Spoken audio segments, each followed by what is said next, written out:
Gracias a Cibeles por la invitación, por el excelente trato que han tenido con los invitados. Muchas gracias por asistir. Y bueno, vamos a hablar un poquito de Dálvulus. Bueno, lo primero que les quiero comentar es que en el maíz, y les voy a hablar del caso de Argentina, no está solamente Dálvulus maídis. En el maíz tenemos, por ejemplo, en Argentina, 39 especies de chicharritas y muchas son muy parecidas, o sea, son difíciles de diferenciar. Entonces, una de las claves de lo que voy a tratar de intentar es explicarle cómo las van a poder reconocer, no tan fácilmente, porque van a tener que agrandar a veces una foto, lo que sea, pero poder reconocer cuál es Dálvulus maídis y cuáles no. Como todas las chicharritas, como todos los cicadélidos, son insectos zooxopicadores, se alimentan principalmente de floema, de savia elaborada, y son muy comunes y abundantes. Todos se acuerdan en el verano cuando están las luces, todo eso que vuela, la mayoría son chicharritas, ¿no? Transmiten muchas enfermedades a plantas cultivadas, o sea, hay un montón de enfermedades, no solamente en el maíz, hasta en los olivos, en vides, en cítricos, enfermedades transmitidas por chicharritas. Y este es Dálvulus. Fíjense qué parecido es este, que no es Dálvulus, que tiene las dos manchitas, pero después lo vamos a ver. Y en Argentina, del paralelo 30, o sea, de la mitad del país hacia el norte, Dálvulus es la especie más frecuente y abundante. O sea, si ustedes van a un maizal y encuentran chicharritas, el 70-80% de las chicharritas que van a encontrar son Dálvulus. Y esto fue histórico, o sea, no fue ahora con esta explosión que hubo, siempre pasó esto. Soy un desastre. ¿Me escuchan así? No. Perdónenme. Yo pido disculpas, pero... bueno, cuando yo estudiaba, que el arco iris era en blanco y negro todavía, se peleaban, los peruanos decían que el maíz se había domesticado en Perú y los mexicanos en México. Y bueno, en realidad la pelea la ganaron los mexicanos, determinando por filogenia y por todo que hay muchos ancestros del maíz en México y ya los olmecas, zapotecas, después los aztecas, los incas lo fueron domesticando. Esto ocurrió hace unos 10.000 años aproximadamente. Ahora ustedes dirán, ¿y por qué este tipo me viene a hablar acá de la domesticación del maíz? ¿Por qué? Porque una de las razones por las cuales se pudo determinar esto, de que el origen del maíz era en México, es el género Dálvulus, el género de esta chicharrita. Tiene 14 especies, todas en Centroamérica, y estas 14 especies están especializadas. Ya empecé con mis nervios. Discúlpenme, pero yo no sirvo para estar enfrente del público.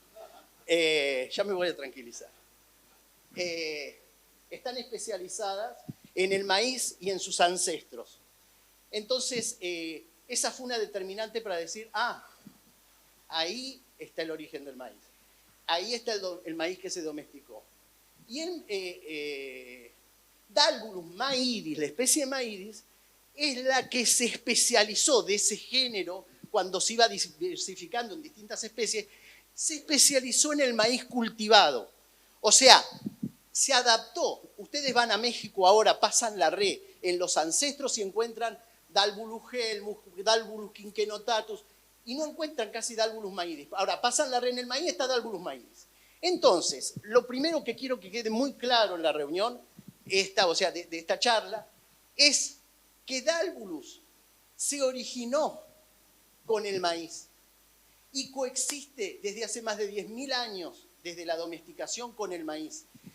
Es más, Naut en 1980 es un americano que estudió muchísimo al achaparramiento y al Dálvulus. Él dice que fue la primera plaga que tuvo el maíz.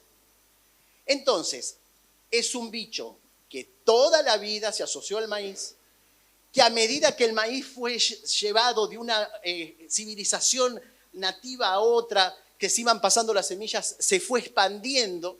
Y en Sudamérica hay solamente 2 especies del género. Esta Dálvulus gramalotes, que solamente un taxónomo la describió es el límite de Colombia con Panamá. Y nunca más la encontraron. Y Dálvulus maídis, que está desde Estados Unidos, ya lo vamos a ver, hasta Sudamérica. Y Dálvulus fue con el maíz. Y las enfermedades que transmiten, que son exclusivas también del maíz, fueron con Dálvulus y con el maíz. Entonces, es un bicho que lleva 10.000 años adaptado al manejo de un cultivo que el hombre normalmente sembraba una vez por año. Entonces, en los lugares donde hay inviernos fríos se siembra una vez por año por el invierno frío. Y en los lugares donde son tropicales se siembra una vez por año normalmente por la sequía que hay en un periodo. Entonces este bicho tiene una adaptación propia para aguantar muchos meses vivo hasta que se siembra de nuevo el maíz. O sea, el bicho hace 10.000 años que logra pasar el invierno, supongamos, o la etapa seca para volver a colonizar el maíz. Ya con eso, si esto quedó, me doy por hecho. Bueno, en Uruguay, yo la verdad estuve buscando trabajos, a ver si alguien había citado a Dalbulus maidis para Uruguay y yo no lo encontré. La inteligencia artificial, que no le creo nada, un tal Gemini, me salta esto, detección de Dalbulus, Cabrera, Rocío y Artigas 2022, revista uruguaya, yo no lo encontré al trabajo. Pero como Gemini y Bin Laden y estos me mienten con la inteligencia artificial, no sé si es verdad. Pero sí, Gámez, que es un fitopatólogo, en el año 79 ya habían encontrado el rayado fino, que es una enfermedad que transmite Dalbulus en Paysandú. Por lo tanto, un poco reafirma lo que uno viene diciendo. Dalbulus vino con el maíz a toda América del Sur, acompañando al maíz. Bueno, ¿cómo reconocemos a Dalbulus? Se los presento, es una chicharrita amarillenta, tamaño 3,2, los machos son más chicos que las hembras, a 4,3, y una de las características que tiene son esas dos manchitas negras rodeadas de un halo blanquecino. Otra cuestión que en vida, o sea, cuando ustedes sacan una foto, lo ven vivo, los ojos son amarillentos. En cambio, cuando los ponen en alcohol o qué sé yo, y se muere, se separan las somatillas y pasa a ser ojos negros. Discúlpenme mi manejo del coso. Bueno, ahí están las manchitas, que las pueden ver, el color amarillento generalizado. Y en el campo lo van a reconocer porque, salvo que haya o frío extremo o temperaturas muy altas, que el bicho se refugie y se mete abajo de la planta, le encanta estar en el cogollo. ¿Por qué está en el cogollo? Porque es donde las hojas nuevas tienen más alimento, es donde hay más alimento para formar esas nuevas hojas y la savia es más rica en nutrientes para ella. ¿Sí? Entonces, vamos a ir rápido. Estas son sus ninfas. Es un insecto hemimetábolo, pasa por el estado de huevo, 5 estadios ninfales que se alimentan exactamente de lo mismo que el adulto. Y normalmente, o sea, las ninfas no tienen las dos manchitas y normalmente son así claritas. Después, en algún momento de su ciclo, empiezan a aparecer con manchas más oscurecidas. ¿Cómo reconocemos machos de hembras? Además, si se pintan las uñas o no, las mujeres, ¿no? La hembra tiene este ovipositor, tiene como una rayita, además que es más grande, tiene como una rayita. ¿Y qué es esa rayita? En realidad son las valvas, el ovipositor que es esclerosado, son dos cuchillitos tramontina que tiene, que fíjense que tiene dientes y adentro de cada diente dientes a su vez, que con eso lacera la hoja, rompe la cutícula de la hoja y pone el huevo dentro del tejido del maíz, o sea, dentro del parénquima. ¿Está bien? Sí, parénquima, ¿no? Ustedes corríjanme. El asunto es que es también un detalle importante para el manejo de este bicho. Este bicho pone los huevos en plantas vivas, necesita la humedad. No es un huevo de un lepidóptero que si le da el sol no se deshidrata. Se seca la hoja y se seca el huevo. O sea, se pierde ese huevo. ¿Está? Entonces, ante comentarios en Argentina, cuando vieron, Hablemos sin saber que había un programa, bueno, hay un montón de gente que se largó a decir que las ninfas pasan el invierno. No, el maíz se seca y las ninfas no pasan, o sea, no logran nacer. Entonces, el que pasa el invierno ya lo vamos a hablar, pero me voy adelantando, es el adulto. Estos son los huevos endofíticos. Y cuando pasa, al principio son totalmente blanquecinos, pero se pueden ver a trasluz en la hoja, y cuando pasa el tiempo se le empiezan a formar al embrión los ojitos. Y esto es para contarle especies que tenemos en Argentina, que a mí me está asustando mucho porque en Argentina largaron ahora hacer una red nacional de monitoreo con trampas amarillas, Pero yo lo primero que pregunté, ¿y quién formó a los que van a ver las trampas amarillas? Porque vamos a sobreestimar o subestimar el número de chicharritas, porque tenemos especies como esta, que fíjense que tiene 2 manchas, tenemos esta otra. Perdón, este bicho estaba conservado, este es Dalvulus. Y bueno, y también tenemos Dalvulus de distintos colores, y que ya se los voy a contar un poquito más adelante, pero tenemos formas típicas de verano, bien claritas. En otoño se empiezan a poner así, yo le llamo las castañas, y tenemos las morochas de invierno, que ¿por qué hace eso? Ya me adelanté totalmente a una diapositiva, pero lo hace por termorregulación, para poder calentarse durante el invierno. Yo me critico a mí mismo. O sea, este bicho que pusieron en estas jornadas no tiene las manchas, tiene ojos negros, esto no es Dalvulus. Este verde, qué sé yo, no es Dalvulus. Este que sacó el observador no es Dalvulus. Este menos, esto lo hicieron con inteligencia artificial, y yo hice uno diciendo, haceme un Dalvulus que salude. Y me hizo este. Bueno, de esto va a hablar María de la Paz Jiménez Pecci, de las enfermedades, así que yo acá agarro ¿cómo se dice? El atajo, y ya de esto no hablo, pero tengan en cuenta que es un supervector. Y es un bicho para hacer un pastosistema hermoso, para a validar un montón de hipótesis que hay, por ejemplo, la de manipulación del vector, que si alguien tiene interés después charlamos, pero porque es un vector que es monófago, come una sola planta, y sus enfermedades solamente están en el maíz, las transmite solamente él. Entonces, muy interesante. Pasemos. Como les decía, es prácticamente monófago. Dicen oligófago, ¿por qué? Porque puede alimentarse. Es más, ese otro comentario, cuando yo estudiaba, no era Sea dipoloperemnis, era Euclaena, era otro género, hasta que se dieron cuenta que era del género Sea. O sea, las plantas también cambiaron la nomenclatura cuando descubrieron que todos los Dalvulus comían a los ancestros del maíz. Entonces, fíjense, todos estos son plantas me fui a la mierda. Son plantas sobre las cuales se puede alimentar y completar su ciclo biológico, pero no es eficiente. O sea, si está en el Parviglumis, estas son las espiguitas del maíz ancestral, no va a tener el desempeño excelente que tiene en el maíz. Y también puede cumplir el ciclo en Tripsacum dactyloides. Tripsacum es como una especie de sorgo de Alepo que tienen los mexicanos, y el género Tripsacum se hibridiza con el maíz. O sea que también es una planta emparentada, pero después, les aseguro, no logra desarrollarse en otra planta que no sea maíz. La van a ver en invierno en trigo, la van a ver en cebada, la van a ver en sorgo de Alepo. Está refugiada. Nosotros, o sea, ustedes las ponen en una bolsita o en una jaula con un sorgo de Alepo, y si el bicho, la hembra, tiene huevos, va a poner huevos.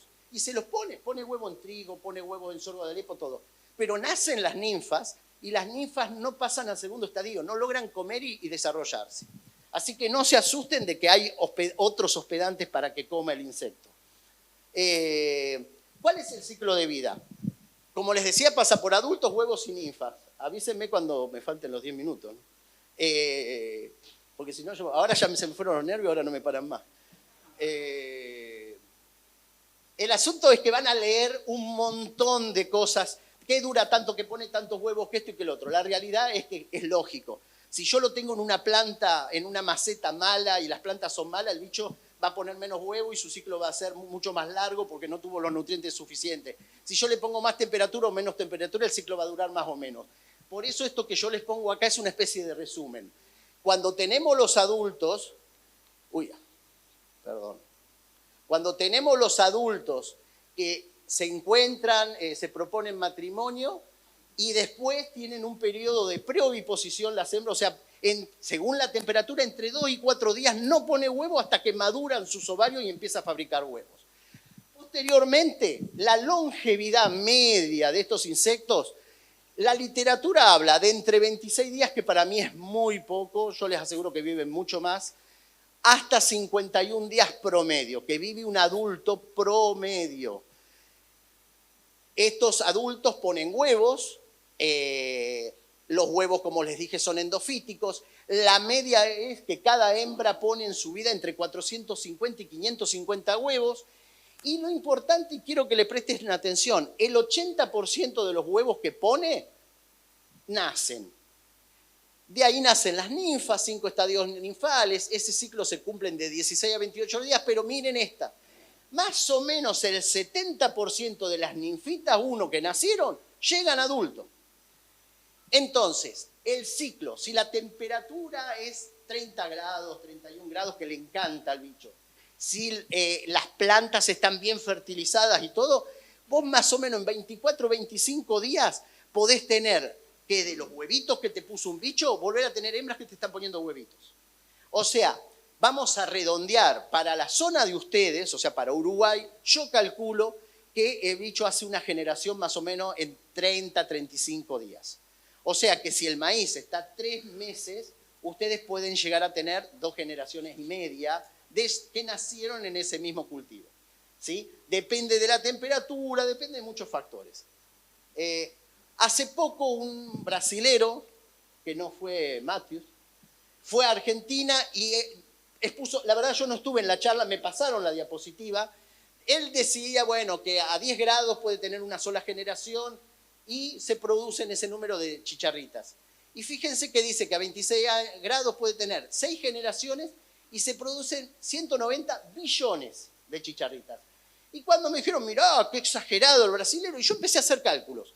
En Narnia es el país ficticio, mi laboratorio para Dalburus es Narnia, tiene buena temperatura, plantas que le pongo nitro yara doble, no sé cuánto, o sea, las mimo, le pongo música, lucecitas LED. El bicho hace eso, acuérdense, una hembra pone, pongamos, 500 huevos, si el 80% nacen son 400 ninfas 1, si el 70% más o menos llega adulto, pasamos a tener en la primera generación 140 hembras desde una hembra. Y si seguimos así, más o menos en 4 o 5 generaciones llegamos a 384 millones de hembras. O sea, este bicho explota demográficamente. Nosotros, me odian todos los agricultores de Tucumán porque de mis crías cada tanto abro las ventanas para que los bichos al sol se vayan.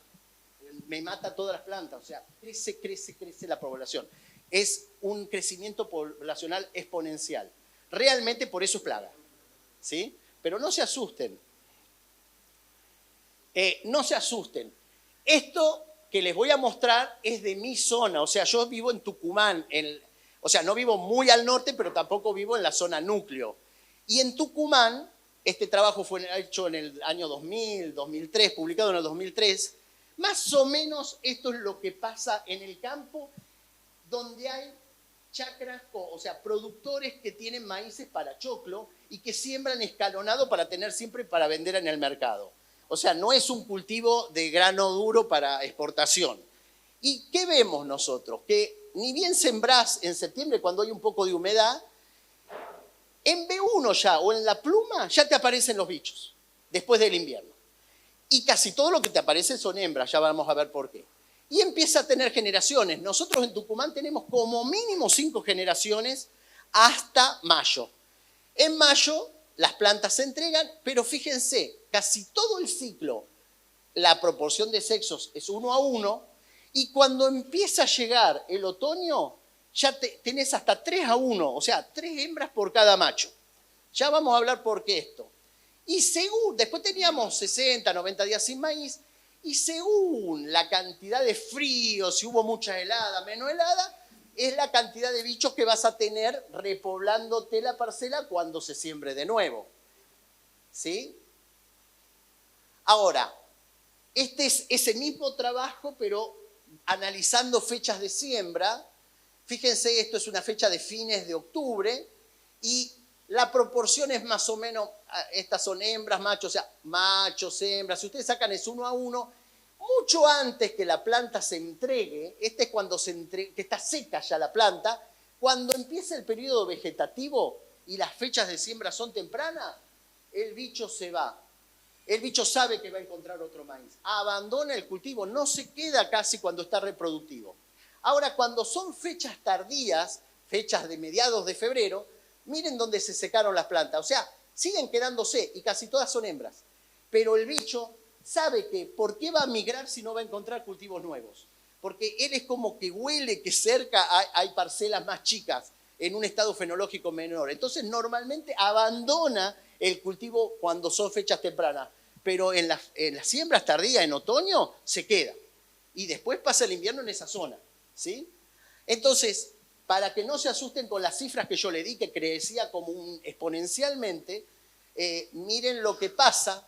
Esto es 600 bichos, esta escala, y estos son 60. O sea, desde la primera fecha de siembra a la última, la población creció solamente 10 veces. No crece ese exponencial que nos da en Narnia. ¿Está? ¿Por qué pasa esto? Enemigos naturales, arañas, pájaros, fríos, pero no crece la población en el campo como crece en el laboratorio. O sea, no seamos alarmistas. Aumenta unas 10 veces, y esto es lo de los colores que a vos te iba a tomar examen después. Ya está, ya pasó. Antes pasó, me lo adivinó. Fíjense, esto es, tenemos maíz y acá no tenemos maíz.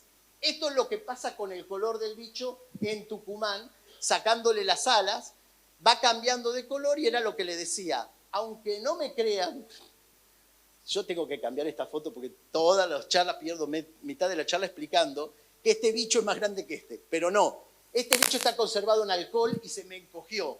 Y me vino un tipo, me dice, te tengo que sacar la foto. Yo trabajo en una entidad pública. Entonces, cuando vino el fotógrafo, que no te avisa, cayó de improviso el tipo, dice, ya tengo que sacar, doctor, la foto porque me tengo que ir a la oficina tal y porque tengo...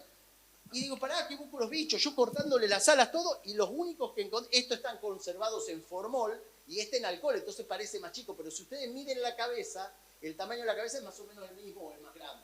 Pero bueno, este es un bicho típico de invierno. Los bichos que, si ustedes ahora pasan la red en avenas, en cebadas, en trigo, van a encontrar bichos y van a ver que el lomo del bicho, o sea, la parte dorsal es negra. En cambio, en verano van a ver que son bien claritos, bien amarillos, ¿sí? Bueno, hace muchos años, en el 2016, publicamos este trabajo donde estudiamos la biología y las aptitudes reproductivas del bicho cuando se lo exponía a 12 temperaturas diferentes constantes. O sea, nosotros no poníamos que de noche era más frío, de día, no, poníamos, 5 grados todo el día. El gran problema que teníamos era mantener las plantas de maíz para que el bicho siga viviendo, por ejemplo, a 35 o 40 grados. O sea, se nos morían las plantas y el bicho seguía vivo. O lo teníamos a 10 grados y las plantas también no nos duraban mucho en la heladera, pero el bicho seguía vivo. ¿Pero qué encontramos de ese trabajo?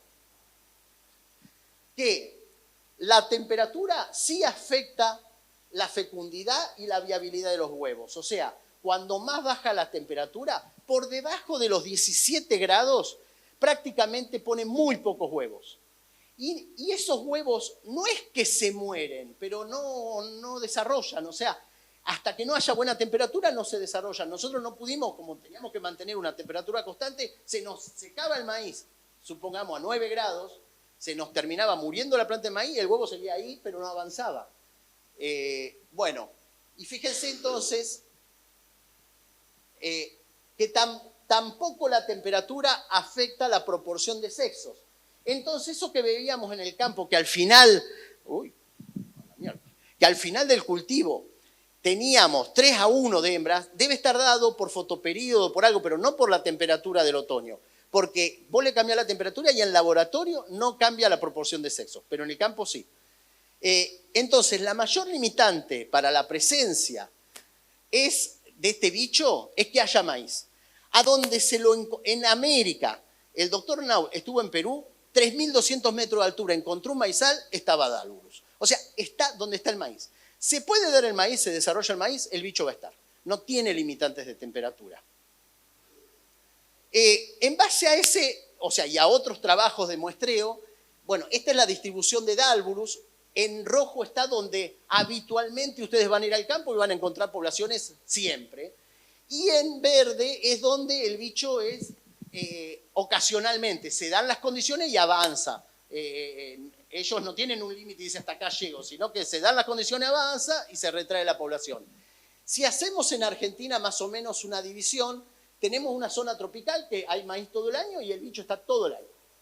Una zona subtropical que más o menos tiene una media mínima anual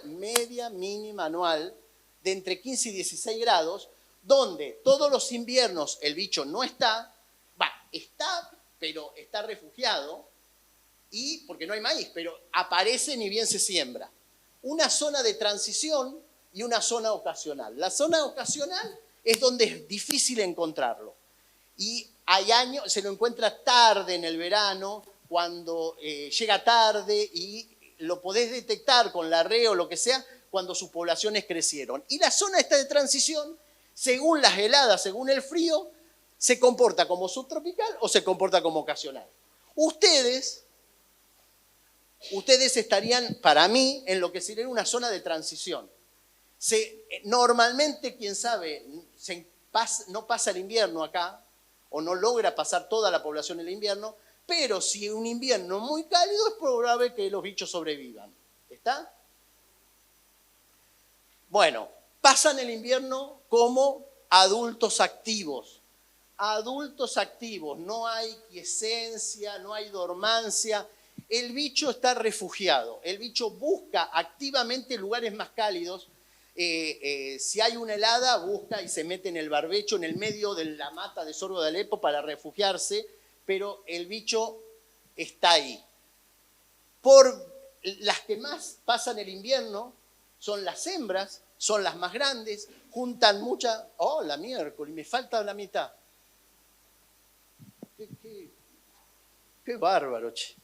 Bueno, la historia... Voy a ir rápido entonces. La historia es que, fíjense, que las hembras son las que juntan más reservas. Este bicho, entonces, la última generación come y come para que la hembra aguante lo más que pueda, y eso es típico de todos los insectos. Yo no sé a quién le comentaba, los insectos pasaron por muchos periodos de glaciación.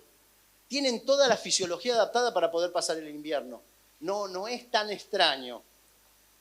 Y sabemos que resisten hasta 9 horas si los pones a 5 grados bajo cero, sin morirse.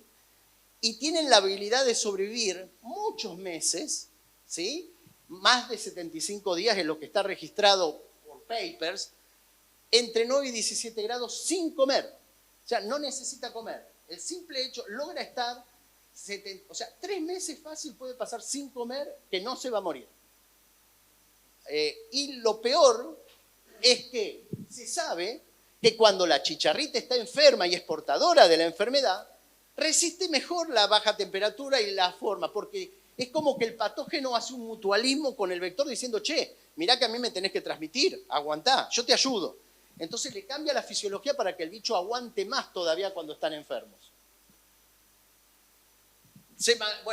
Están en las malezas, los cultivos de invierno refugiados. El vuelo, estoy reatrasado, qué bárbaro. El vuelo. El primer trabajo fue en los años 93 con molinos de viento, que un tipo demostró, porque el bicho volaba contra corriente en un tubo, que podía viajar mucho tiempo. O sea, hacía largas migraciones, dice él, pero lo probó en el laboratorio, no marcó bichos y después los recapturó a ver a dónde llegaban. Después Oliveira, en el año 2013, en una zona del Mato Grosso que no había maíz cerca, desmontó un lugar, sembró maíz y ni bien salieron las plumas, apareció Dalburu y las plantas se enfermaron. Entonces el maíz más cercano estaba a 20 kilómetros y él dice que mínimamente vuela 20 kilómetros. Y en ese mismo año, yo, porque no iba a ser menos que él, como buen argentino compitiendo con los brasileros, publicamos también que son migrantes locales de entre 20 y 30 kilómetros. O sea, pero eso lo hicimos porque nosotros buscábamos parasitoides de huevos poniendo plantas de maíz con huevos para ver qué parasitoides iban, y las poníamos en un lugar donde no había maíces cerca, pero a 30 kilómetros, y nos aparecían los dálburus. Íbamos a la semana y en la planta, en el cogollo, había dálburus. Entonces decíamos, che, mínimamente voló 30 kilómetros este bicho. Bueno, esto se los cuento muy por arriba, pero nosotros hicimos hace poco, este año salió en junio, un trabajo con biología molecular, tratando de ver qué tan parientes eran, esto es Tucumán, qué tan parientes eran bichos de la selva tucumana del Chaco, o sea, la zona productora de maíz comercial, y Tafí del Valle, que es a 2.000 metros de altura, en un valle de altura. Y lo que vimos era que normalmente esta población era más pariente que esta. Acá hay una montaña de 4.000 metros de altura, son los nevados de la Conquija. Y esto era más pariente que este. Y este que estaba a 40 kilómetros vuelo pájaro, no eran parientes, no se juntaban casi. Pero cuando había invierno, o sea, todo dependía de cómo era el invierno. Ahora, ¿qué empezamos? La explicación que tenemos nosotros, encontramos esto, de que hay corrientes de viento que se llama corriente de chorro de capas bajas. Un meteorólogo nos dijo que todos los años, primavera, verano, hay corrientes de viento que vienen desde la zona del Amazonas y recorren Bolivia y el norte de Argentina, que podrían estar trayendo bichos del norte. Y por eso pasaban a ser más parientes entre sí este con este, porque estos se repoblaban todos los años. En cambio, este de acá, como está en la selva y es un buffer, y no hay heladas, el bicho era muy pariente del año anterior, eran todos nietos, bisnietos de los anteriores. Bueno, vamos a ir rápido, si no. Bueno, este bicho también, además de transmitir patógenos, hace daños directos a las plantas. No es que solamente, el bicho es subtopicador, cada vez que pica un floema para sacar savia, además de que le saca savia, deja un agujero que es un estoma que no logra regular la pérdida de agua. Imagínense las hembras, que no solamente pican, sino que también hacen agujero para poner los huevos. Entonces, con densidades altas de bichos, nosotros demostramos, mire, vamos a ir rápido, 50 bichos por planta, en plantas de B4, en B4, te pueden producir 56% de mortalidad de plantas, pero son 50 insectos. Nosotros en Tucumán este año en B4 llegamos a contar 160. No sé cómo, ¿se puede transmitir ese video que yo te mostré de la cantidad de chicharritas en Tucumán? ¿Se podrá desde un celular transmitir? Después les quiero mostrar si se puede, si hay algún pendejo que maneje la tecnología, los chicos enseguida. Bueno, el asunto es que esto se hizo con 2 tipos de riego, pero la pérdida de peso seco llegaba a ser del 69% de la planta. Bueno, y también como come mucho como un pulgón, hay melados y fumaginas, ¿sí? Una cosa importante, todos los cicadélidos, todos, no Dálvulus solo, están cubiertos, todo su cuerpo, de nanopartículas, estas pelotitas que se llaman brocosomas. Las hacen con los túbulos de Malpighi, son de cera. Así como las cochinillas producen cera para cubrirse, son hemípteros como estos. Estos producen estas nanopartículas que les confieren características súper hidrófugas. Y además están siempre secos y limpios. A este bicho le cae una gotita de agua, ¿sí? Y este polvo que tiene, este talco, envuelve la gotita. Y el bicho se sacude un poco y la gotita se cae. Por eso es medio difícil entrarle con algunos insecticidas. ¿Por qué tiene esto? Cosas que conocemos, y voy a ir rapidísimo, que los maíces BT, CRAI 1F, esto fue el año 2010, los primeros maíces eran más colonizados por Dálvulus, y Dálvulus ponía más huevos en ellos que en los isogénicos no BT. Que los híbridos templados atraen más al vector. Ahora, el bicho, si va en el campo, no va a andar diciendo, ay, este es templado, voy a este, y prefiero a un tropical. No, si hay maíz, va a ir al maíz, pero si yo en el laboratorio le pongo una planta de templado, de un híbrido templado y uno tropical, prefiero ir al templado. Al que le interese más, charlamos después por qué. También sabemos que la planta, cuando más modificada es, los híbridos, perdieron mucho su capacidad de llamar a los enemigos naturales, de emitir volátiles de defensa, llamados de defensas constitutivas e inducidas, y que hacen de que los parasitoides no lo detecten. En cambio, en razas de maíz, esos maíces ancestrales que tenemos nosotros en el norte, el bicho vos le pones Dálvulus y la planta empieza a alargar olores y vienen los parasitoides, ¿sí? Otra cosa que sabemos es que la fertilización nitrogenada afecta la cantidad de Dálvulus que tenés. Vos aplicás fertilización en B3, B4 y 10 días después nosotros tenemos un montón de parcelas, estaban por igual en todas eran muchísimas microparcelas al azar. Cuando vos aplicabas, a los 10 días se empezaban a concentrar los bichos en el más fertilizado. No es tonto, el bicho necesita nitrógeno para fabricar proteínas.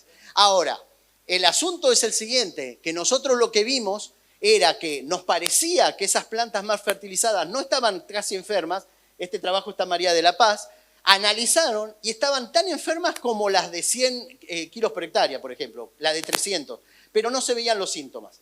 No pudimos saber qué pasó con el rendimiento porque nos entraron con 2 carros, vivo en Tucumán, nos afanaron todos los choclos. Entonces, nos choclearon, así se dice, nos choclearon. Bueno, otra cosa que sabemos es que el Dálbulus la pregunta fue, ¿pero va más a la planta más fertilizada porque es más verde? ¿Por qué va a la planta más fertilizada? Entonces, o siente los olores. Y en olfatómetros, o sea, al bicho le llegaban solamente olores de distintas plantas y tenía que elegir a dónde ir. Detectamos que las plantas más fertilizadas largan olores que el bicho sabe y terminaba yendo a la más fertilizada. Este es un trabajo de 2023. Y ahora, un tesista que ya presentó la tesis y la está por defender, vio también, en su ciclo de vida, cuando más fertilizas la planta, mayor es la longevidad de los machos y de las hembras, mayor es la fertilidad, hasta duplica el número de huevos que pone, y tiene menos tiempo generacional, y lo hace antes. Por eso, habría que estudiar bien el manejo de las dosis de nitrógeno que se ponen, cómo podrían influenciar en la población de este bicho. Eso no está muy estudiado. Lo empezamos a estudiar con una tesis y estamos recién empezando, digamos. Bueno, enemigos naturales, que es la parte que a mí me gusta. O sea, ahora llegamos, ¿dónde está el presentador? Llegamos a la mitad. No, no te asustes, esto va a ir rápido. Bueno, ustedes saben que todos los herbívoros son atacados por un montón de enemigos naturales que se los puede agrupar en parásitos, parasitoides. Eso pongo porque alguien se basó en la historia de los parasitoides. O sea, un entomólogo le dijo cómo era el asunto, así que alguien es un parasitoide. Nemátodos, parásitos, nemátodos prácticamente, Dálbulus no tiene registrado. ¿Por qué? Porque los nemátodos pasan una parte de su ciclo de vida en el suelo. Y este bicho no toca el suelo prácticamente, por lo tanto no es atacado por nemátodos hasta ahora. Hongos. Estas son fotos de crías mías que se me contaminaron y perdí todos los bichos. O sea, me entraron los hongos y lo hicieron pelota, pero claro, en el laboratorio tenemos una humedad bárbara, lleno de macetas, pero se sabe que hay varias cepas que son muy buenas. En Brasil venden Metarhizius y Bauveria como producto formulado. Y recientemente, en julio, hace unos días, salió este trabajo mostrando cómo los brocosomas y el comportamiento que tiene el bicho de estar tan limpio y limpiarse permanentemente afecta la eficiencia de estos biológicos, o sea, de los hongos. Esto salió publicado en julio del 24. Bueno, enemigos naturales, depredadores. Araña, coccinélidos, las tijeretas comen los huevos, los encuentran en la hoja, roen la hoja y los comen. Chinches. La vaquita se lo come cuando empieza a mudar la ninfa. No la logra agarrar al adulto ni a la ninfa porque saltan, pero a la ninfa cuando está quietita mudando va y se la come. Larvas de sírfidos, arañas, fíjense la cantidad de cosas, crisopas. Bueno, y los parasitoides. Tenemos 2 gremios, porque nosotros en Argentina tenemos sindicatos, no sé acá, pero nosotros tenemos 2 gremios de parasitoides, se agruparon y tenemos los que atacan a los huevos y los que atacan a las ninfas y adultos. Los que atacan a los huevos tenemos 18 especies de parasitoides citadas para Argentina. El control en campos, o sea, en parcelas de subsistencia, los maíces traspatio, ahí, mínimamente, si no se usan insecticidas, entre 40 y el 70% de los huevos los controlan los parasitoides de huevos. Pero si usas insecticidas, te baja menos del 20%. Y los parasitoides de ninfas y adultos, tenemos 10 especies, pero es muy bajo, 2%, 0,5%, son raros, pero hay que cuidarlos. Es una mortalidad que existe y que nos brinda, es un servicio ecosistémico. Rara vez yo encontré 20% de parasitismo. Les voy a presentar muy rápidamente, estos son los drínidos, son unas avispas, la hembra se disfraza de hormiga para poder acercarse a la chicharrita, tiene pinzas como si fuera un cangrejo para poderlas agarrar y le pone un huevo y la larva se desarrolla. Esto es un Dálbulus con un saco, esta es la larva del bicho que se lo está comiendo. El macho es una avispita normal. Bueno, acá hay más, estos son también Dálbulus, fíjense, no sé si logran ver eso marroncito, es el huevo. Pero bueno, son Dalburus, son dos géneros distintos de drínido, hay 5 especies. Estos son los pipuncúlidos, que yo te comentaba que eran medio parientes de los sírfidos. Son como águilas. Fíjense que es todo holóptico, se llama. Toda la cabeza es ojos. Y es un aguilito.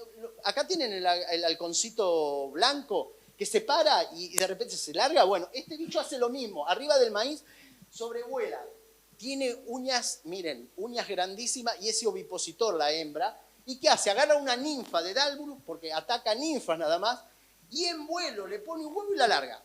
La ninfa sigue comiendo sin saber que tiene un huevo que le nace una larva de una mosca, pasa adulto y ahí se la termina de comer y sale y empupa afuera.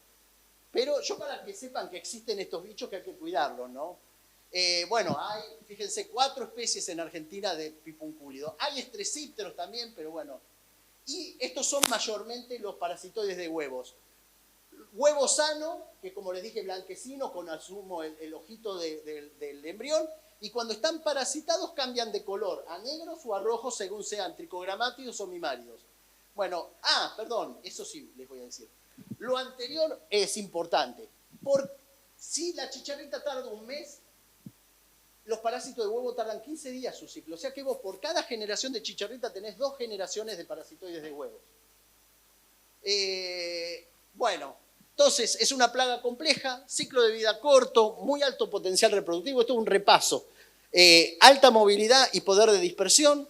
Los adultos son activos hibernantes y tienen capacidad de hacer outbreak. O sea, cada tanto las poblaciones explotan, como explotan en Brasil, 2014-2015 y nosotros ahora.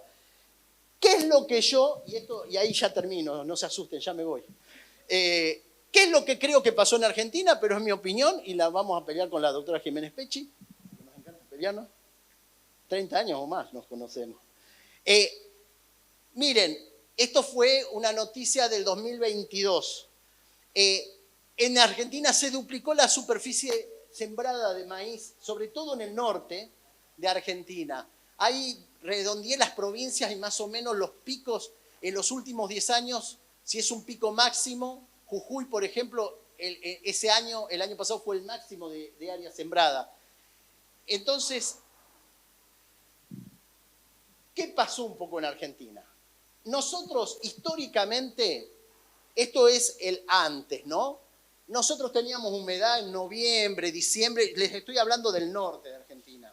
Entonces el productor sembraba cuando tiene humedad.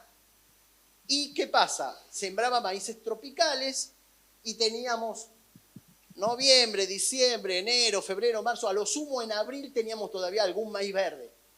Y después teníamos mayo, junio, julio, o sea, 6 meses que no había nada de maíz en kilómetros y kilómetros a la redonda.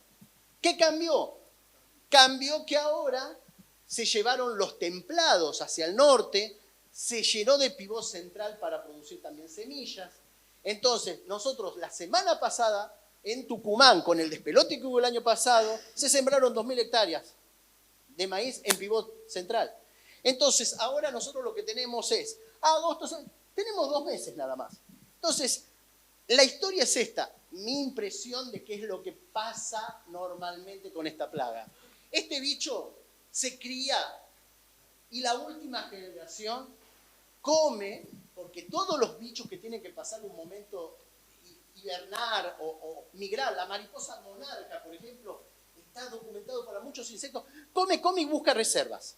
Entonces tenemos un ejército de chicharritas, sobre todo hembras, que dice, voy a pasar el invierno, y dice, yo lo voy a lograr. ¿Y qué pasa?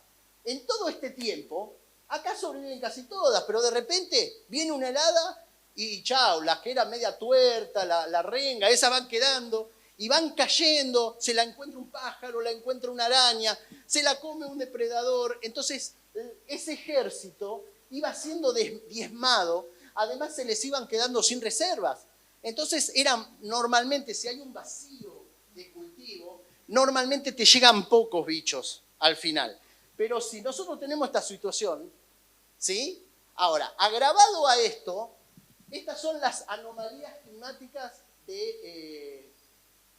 me va a matar el presentador. Fíjense, esto es cuando el año fue, esto es 1961-2023, cuando el año fue la media anual de Argentina, de toda la Argentina, un poquito más cálido está en rojo, y cuando fue un poquito más frío está en azul. Fíjense, los últimos años Argentina tuvo medias anuales más altas de temperatura. Esto es ese mismo, pero graficado en el país. Fíjense, en 2022 directamente en julio no hizo frío, fue más caliente. Y en 2023, antes del quilombo del año pasado, de esta campaña, Argentina y Uruguay también, fíjense, en pleno julio teníamos temperaturas muy superiores. ¿Eso qué hizo? Estas son las heladas. Estos son días con heladas a lo largo del año. Fíjense, en 2023 prácticamente no hubo heladas. ¿Qué pasó? Esta zona subtropical pasó a esta zona. Pasó, o sea, todo lo que es Entre Ríos, norte de Uruguay, pasó a ser, se comportó la chicharrita como se comporta en el norte.